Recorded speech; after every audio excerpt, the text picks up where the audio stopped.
Hello and good morning everybody. Today we're working on the Jeep Commander, the 4.7 liter V8, and we're going to be installing new spark plugs.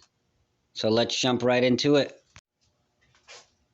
Okay, so first you want to start by removing the two clamps, or loosening the two clamps right here that goes into your intake manifold.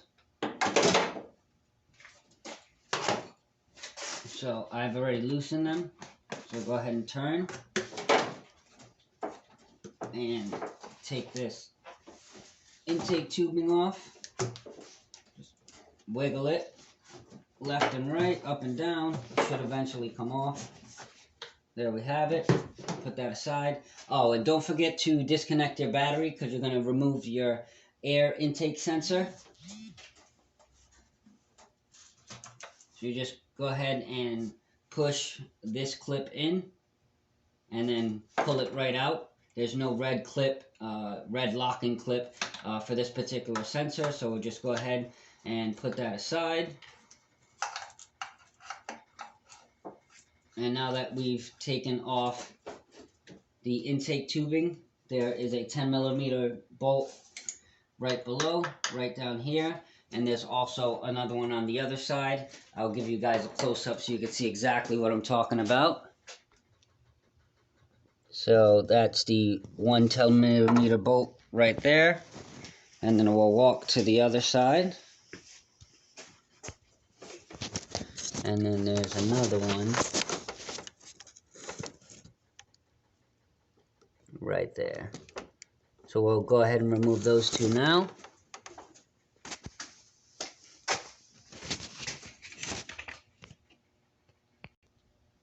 Now that we have it removed, I forgot to mention that there's also a clamp right here, so don't forget to loosen that up. Once you loosen that up, you should be able to wiggle it off left and right, back and forward, and then this thing should pop right out. So we'll put that aside, and if you take a look here, now you have full access to your plugs. You have your coil. There's 4 on this side, and then you also have 4 on this side. There is 10mm bolts that are going to hold these coil packs in place. And once you remove those 10mm bolts, you should be able to remove the coil packs and then start to replace the spark plugs. Alright guys, so I removed the coil packs. That's where the spark plugs are, right down in those barrels.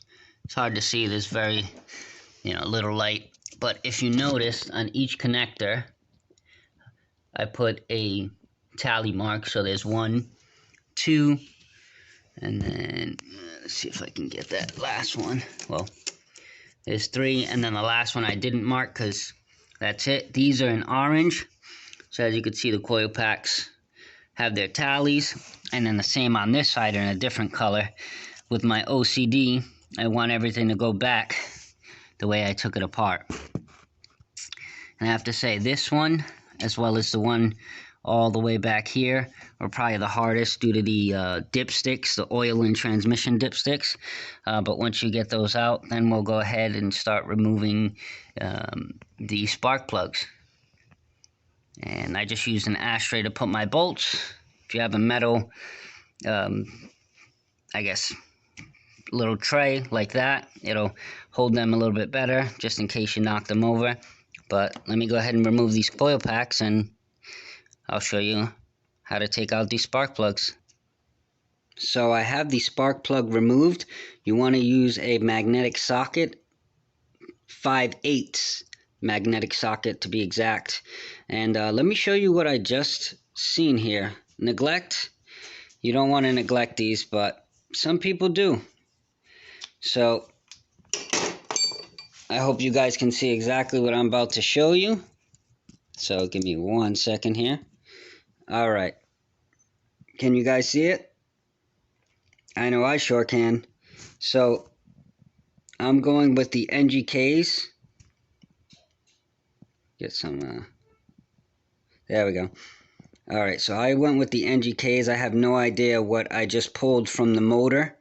But if you guys can see that, that electrode is gone. Let me zoom in here. Look at the gap on that. That is a huge gap. This motor must have been starving for spark. Just take a look at that. That thing is completely...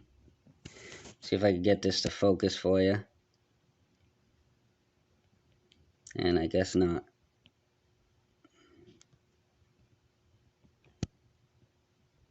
There we go. Alright, so look at that compared to that electrode. That thing is down to nothing. That is horrible. So the gap on that. So the gap recommended for this particular motor is going to be a 0.040. With the wear on this electrode, I'll show you. So,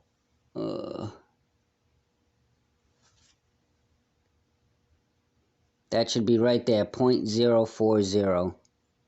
This is far past that. It surpasses that. I will show you how far up this thing goes before it actually... So basically, this is at a 95 spark plug gap. That is the worst I have ever seen due to neglect to spark plug maintenance. I've never seen an electrode that bad. So, with that said, I am glad that I am changing the spark plugs. I noticed a tremendous amount of gas mileage. It was just horrible. So I'm like, let me go ahead and do a tune-up on this. I did the oil change, air filter, coolant flush, and valve cover gaskets, which, let me say, valve cover gaskets are a pain in the ass. So if you ever do a 4.7 liter valve cover gasket on both heads, get yourself a beer, and you're going to need a change jar because you're going to be swearing the whole way through from beginning to end. So with that said, this is horrible. Do not let your spark plugs run. I believe it's past 25 to 30,000 K. Change them every, I'd say between 20,000 and 30,000 miles. You want to go ahead and change them. Because this is what you end up with, and your motor is just crying. So let me go ahead and show you how to gap these. So basically what I just showed you here, it's going to be 0.040. You'll go ahead and stick the spark plug right in there, turn it, and once it stops, that is where you're going to go ahead and gap it. So right now I'm at 35, so I'll go ahead and I'll turn it, and then wiggle it up, turn it, wiggle it up just a little bit, and then once you reach right in the center of that long notch right here, where it says 0.040, right in the middle of that notch is where you want to be with that spark plug. And that's pretty much how you gap it. You wiggle it out, try it again, start from the lowest point of the gap tool and work your way up. And then it should stop once it reaches spec, or once you get it to spec. So I'll go ahead and I'll throw these in, and then we'll reinstall the coil packs.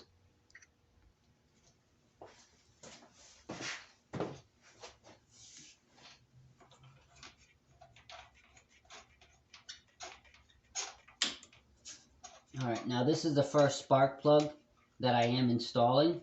I did want to take a minute to note that each spark plug is torqued down to 20 foot-pounds. That is not a lot of torque, so don't go torquing it down with all your might like you are the Hulk and kill the cylinder head threads. You don't want to do that. Just torque it down to 20 foot-pounds, which is not that much, so I like to hand torque it. Once it's tight enough, then I'll grab my torque wrench and then I'll torque it down. So usually I would use a 3/8 torque wrench, but I only have a 1/2 inch, so I'll use the adapter from the 1/2 inch to the 3/8 I have my torque wrench set to 20 foot-pounds. I'll go ahead and grab it.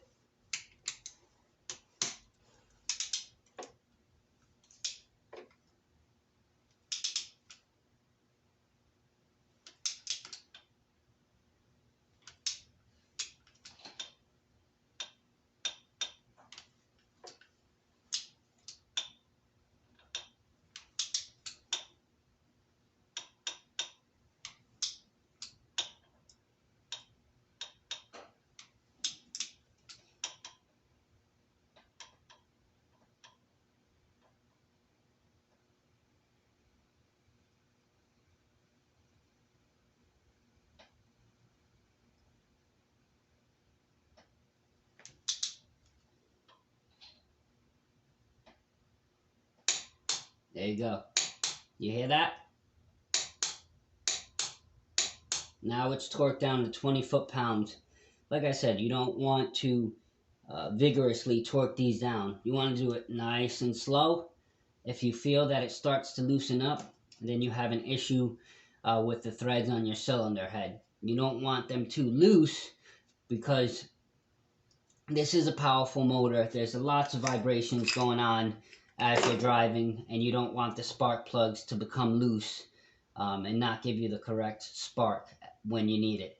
So now that that's torqued down, I'll go ahead and I'll do all the other ones.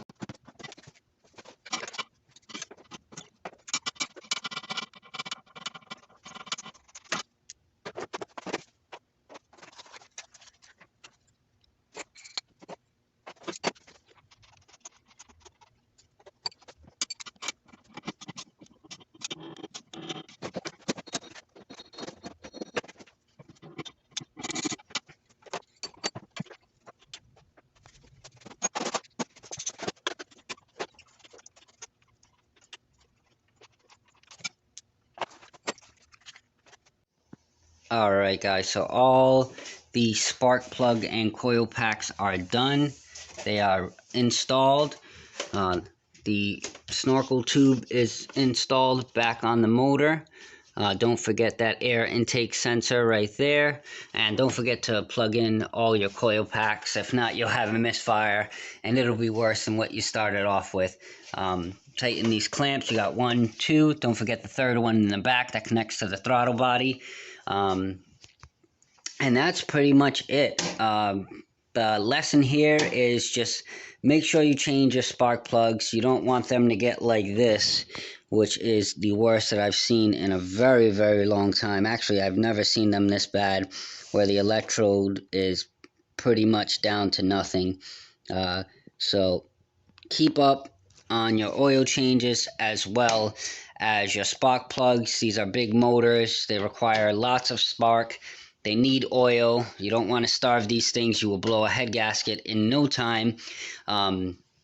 If you are towing with your Jeep, make sure you change your spark plugs probably a little sooner. I'd say closer to 20K rather than 30K.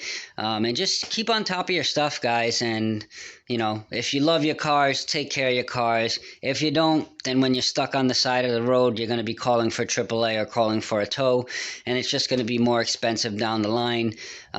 So if you guys found this video very helpful, please like, comment, and subscribe. It helps me tremendously to help my page grow. Again, this is my Jeep Commander, and I've got lots of things to do to her. And so just stay tuned, and thanks again for watching, and you guys have a fantastic day.